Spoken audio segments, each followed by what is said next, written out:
رب کے معنی پالنے والا، رب کے معنی پرورش کرنے والا۔ اب پالنا اور پرورش اس کے معنی بڑھتے چلے جائیں گے۔ ایک ہی لفظ ہے، ترجمہ ہے پرورش کرنا، اسی کو ہم دوسرے طریقے سے کہتے ہیں پالنا۔ تو اب آپ اپنا بچہ پالتے ہیں، پرورش۔ آپ کوئی جانور پال لیں، اب وہاں پرورش کا لفظ نہیں آئے گا، ہے نا؟ جانور پال لیا، اب پال رہے ہیں، یہاں معنی پرورش کے نہیں آئیں گے۔ اپنے بچے کے لیے پرورش اور جانور کے لیے پالنا۔ طوطا پال لیا، کبوتر پال لیا، مرغی پال لی، بکری پال لی، بکری کا بچہ پال لیا، پال رہے ہیں۔ اب یہ نہیں کہیں گے پرورش کر رہے ہیں، اس لیے کہ وہ لفظ سپر ہے ہمارے بچے کے لیے، ہم اپنے بچے کی پرورش کر رہے ہیں۔ تو وہ لفظ رکھا کہ جہاں مشکل نہ ہو کہ رب کا لفظ رکھا، تاکہ اس عمل سے تو تم خود گزر رہے ہو، اس لیے فوراً سمجھ لو کہ تم تفصیل میں جانے کی ضرورت نہیں ہے کہ کیسے پالا، بچے کو کیسے پالا، اولاد کو کیسے پالا۔ سب سے بڑی چیز جانور پالا جائے یا بچے کو پالا جائے، اہم ترین مسئلہ اس کے رزق کا ہے نا؟ اور ایک جانور پالنے کے بعد اخلاقیات، اور اس میں لفظ رکھ دیا کہ اگر اس کو دانہ نہیں ڈالا اور اس کے پینے کا پانی کٹوری میں نہیں بدلا، گناہ ہوگا۔ تو ایک تصور یہ پیدا ہو گیا کہ پرندے کو کھانا دینا ہے، پانی دینا ہے، اب دو ہی چیزیں تو وہ طلب کر رہا ہے۔ اب اس کے بعد اگر سردی آ گئی، ہوا تیز ہے، اس کے لیے مضر ہو جائے گی، تو پنجرے پہ کپڑا لپیٹ دیا۔ اگر بارش ہو گئی تو پنجرے کو بارش سے ہٹا لیا، پرندہ بارش میں بھیگ جائے گا، اس کے پر گیلے ہو جائیں گے، بیمار پڑ جائے گا، ٹھٹر کے مر بھی سکتا ہے۔ یعنی شرط اس میں یہ ہے کہ جسے پالا ہے اسے مرنے سے بچانا ہے۔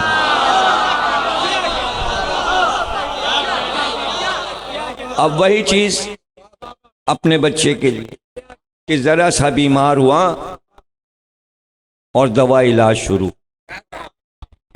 اور ہر ممکن کوشش یہ کہ زیادہ بیمار نہ ہو، بیماری بڑھنے نہ پائے، قریب المرگ نہ ہو جائے۔ اب اس میں کیا چیز کار فرمائی کر رہی ہے؟ اس کا نام ہے محبت۔ محبت مجبور کر رہی ہے، محبت مجبور کر رہی ہے، اور اس محبت میں دل ہے کہ دکھا جاتا ہے، دل ہے کہ تکلیف بڑھتی جاتی ہے۔ یہ قائم رضا صاحب کا بچہ ہمارے ساتھ آتا ہے، چھوٹا، اس کا نام علی ہے، سب جانتے ہیں، سب سے اس کی دوستی ہے، سب لوگ اسے دیکھتے ہیں۔ پیدا ہوا، اب یہاں ایک یہ مصیبت کہ جو کبھی نہیں سنا تھا کہ کراچی میں بچہ پیدا ہوا اور پیدا ہوتی اسے یرقان ہو جاتا ہے۔ حالانکہ یرقان ایک بڑی عمر میں ہوا کرتا، یہ بچہ بھی پیدا ہوتے ہی یرقان، جسے پیلیا کہتے ہیں، ملوث ہو گیا۔ اب دونوں میاں بیوی قائم اور ان کی بیوی بچے کو لیے، اب جس ہاسپٹل میں جائیں جگہ ہی نہیں خالی جس میں وہ بچہ رکھا جاتا ہے،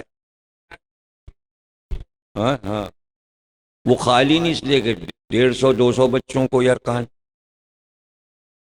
تو اب ماں رو رہی اور باپ بھی رو رہا ہے. ابھی نووارث بچہ ہے اور اس میں رکھا جائے تو بچے گا. تو اب ڈاکٹر کہہ رہا ہے کہ اب آپ دیکھ لیجئے، یہ سارے بھرے ہوئے ہیں بچے ہیں، اب آپ بتائیے کس کا بچہ ہٹا کے آپ کا بچہ رکھ دوں. نہ میں یہ کہہ سکتی ہے کہ یہ بچہ نکال کے میرا بچہ رکھ دو. یہ کتنے مصائب کا موقع ہے. نہ باپ یہ کہہ سکتا ہے کہ فلاں کے بچے کو ہٹا کے میرا بچہ رکھ دو. تو پرورش میں یہ کٹھن منزل بندے کے لیے آ رہی ہے، اور وہ ہے رب.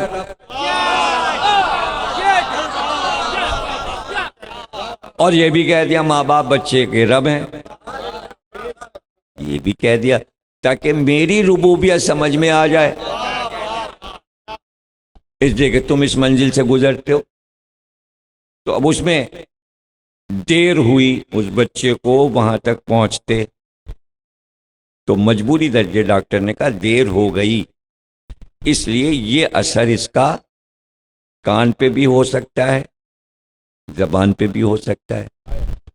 اب وہ تھوڑی سی دیر جو تھی وہ کہاں لے گئی کہ آج ہمیں اس بچے پر کتنی محنت کرنا پڑ رہی ہے. وہ لمحہ تو اب اس کا ثواب کہ کسی کے بچے کو ہٹا کر اپنے، اگر کوئی منسٹر ہوتا اور وزیر ہوتا تو ڈاکٹر یہ نہ کہتا کہ کس بچے کو ہٹا کے آپ کا بچہ، بلکہ کسی کا بھی بچہ ہٹا کے اس کا بچہ رکھ دیا جاتا. نہیں سمجھے آپ؟ یعنی یہاں پرورش میں عدل بھی چاہیے، اس لیے اللہ نے پہلے اپنی صفت بیان کی، میں عادل ہوں. اب کوئی اللہ کو عادل ہی نہ مانے، یہ صفت کوئی نہ مانے، تو اگر لفظ منہ سے نکل جائے اور معلوم نہ ہو کہ ہم نے یہ کہہ دیا، اس سے اللہ کا عدل خارج ہو رہا ہے، ختم ہو رہا ہے. تو چونکہ عادت نہیں ہے اسے عادل کہنے کی، عادت نہیں ہے اسے عادل ماننے کی، اس لیے ضروری ہے کہ ہم توحید کو اس طرح سمجھیں جیسے بچے کو الف بے کی کتاب سمجھائی جاتی ہے. اگر کوئی یہ دعویٰ کر رہا ہے کہ ہم قرآن کی آیات سے توحید کو سمجھ چکے تو وہ جھوٹ بول رہا ہے. اس نے درسن شروع سے یہاں سے نہیں شروع کیا کہ اللہ ایک ہے، اگر دو ہوتے تو نظام کائنات میں خلل پڑ جاتا، ایک کچھ کہتا دوسرا کچھ کہتا. یہی دلیل ہے کہ وہ ایک ہے. پہلا سبق چھوڑ کر ہم ان آیات کو پڑھنا شروع کر دیں جس میں اللہ کی تعریفیں ہیں، اللہ کی صفات ہیں، تو کتنی نازک منزل ہے توحید کو سمجھنا. اور یہ بھی سمجھ لیجئے کہ نظام کائنات میں جو خلل پڑ رہا ہے اس کی وجوہات یہ ہیں کہ کائنات کے انسانوں نے توحید نہیں سمجھی. سب سے پہلی چیز اللہ عادل ہے، پھر اس کے بعد ہم کو اس سے ڈرنا ہے، اس سے خوفزدہ رہنا ہے، اس کی ربوبیت سے ہمیں تھر تھر کانپنا ہے. لیکن ہمارے اوپر تو کوئی اثر بھی نہیں ہوتا. وہ اللہ ایک ہے، اللہ میاں نے یہ کہا، اللہ میاں نے کہا. دنیا کا کون سا انسان ایسا ہے جو اللہ سے ڈرتا ہو؟ زبانی محاورتاً کائنات کا ہر انسان کہتا ہے ہم اللہ سے ڈرتے ہیں، لیکن کوئی نہیں ڈرتا. دیکھیے یہ لفظ جو میں ادا کر رہا ہوں کتنے عجوبہ لفظ ہیں اور حیران کر دینے والے لفظ ہیں، اس لیے کہ کوئی تسلیم نہیں کرے گا، ہمارے لفظ کو کوئی تسلیم نہیں کرے گا. پھر سے کہتے ہیں اور سمجھا دیں کہ اسے مانے گا کوئی نہیں. اللہ سے ڈرنا چاہیے، یہی ہے توحید کا حق ادا ہونا. لیکن دنیا کا کوئی انسان اللہ سے نہیں ڈرتا. اب اس سے زیادہ عجوبہ لفظ کائنات میں ہو سکتے ہیں. پہلا حصہ اللہ سے ڈرنا چاہیے. ٹھیک ہے، بہت اچھی بات کہی آپ نے. جیسے ہی ہم نے کہا مگر کوئی نہیں، یہ بات غلط کر رہے ہیں آپ. ہر ایک کیا کہے گا؟ نہیں نہیں صاحب، آپ اپنی طرف سے کہہ رہے ہیں سب اللہ سے ڈرتے ہیں. اچھا، یہ پورا مجمع کیوں کہہ رہا ہے؟ کوئی ایک میرا ساتھ دے دیتا کہ نہیں آپ صحیح کہہ رہے ہیں، واقعی دنیا کا کوئی انسان اللہ سے نہیں. ایک بھی ساتھ نہیں دے گا. اس لیے ساتھ نہیں دے گا کہ سب اس رائے میں متفق ہیں. یعنی پوری کائنات نے تقیہ کیا ہوا ہے کہ دکھاوا یہ کہہ رہے ہیں ہم ڈرتے ہیں مگر نہیں ڈرتے. ایکا کیا ہوا ہے.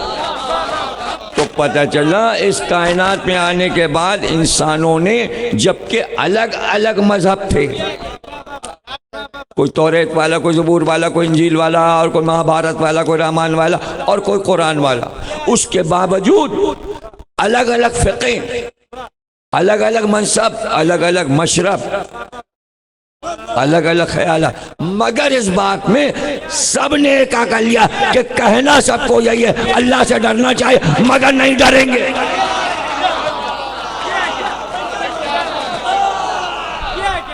نہیں ڈریں گے مگر اقرار جرم بھی نہیں کریں گے.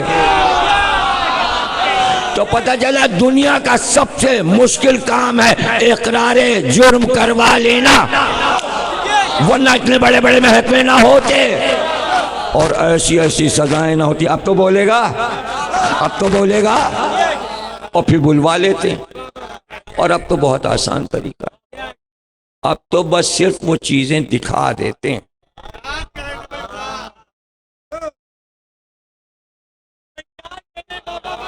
اور اس کے بعد کہتے ہیں اچھا تو یہ قلم کاغذ رکھا سب لکھ دیجئے.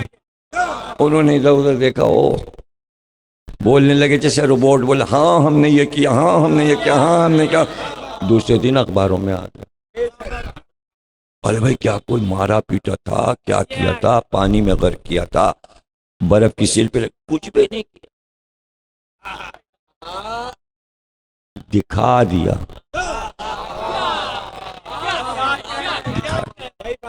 خدا کی قسم اگر تمام انسانیت کو کائنات کا رب صرف ایک جھلک جہنم کی دکھا دیتا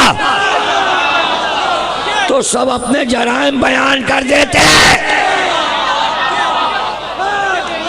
اب پتہ چلا الحمدللہ رب العالمین کے بعد یہ کیوں کہا الرحمن رحیم، وہ رحیم ہے. ارے جھلک تک نہ دکھائی کہ سہم جائیں گے، ڈر جائیں گے، بلکہ کلیجے اور پتے پھٹ جائیں گے.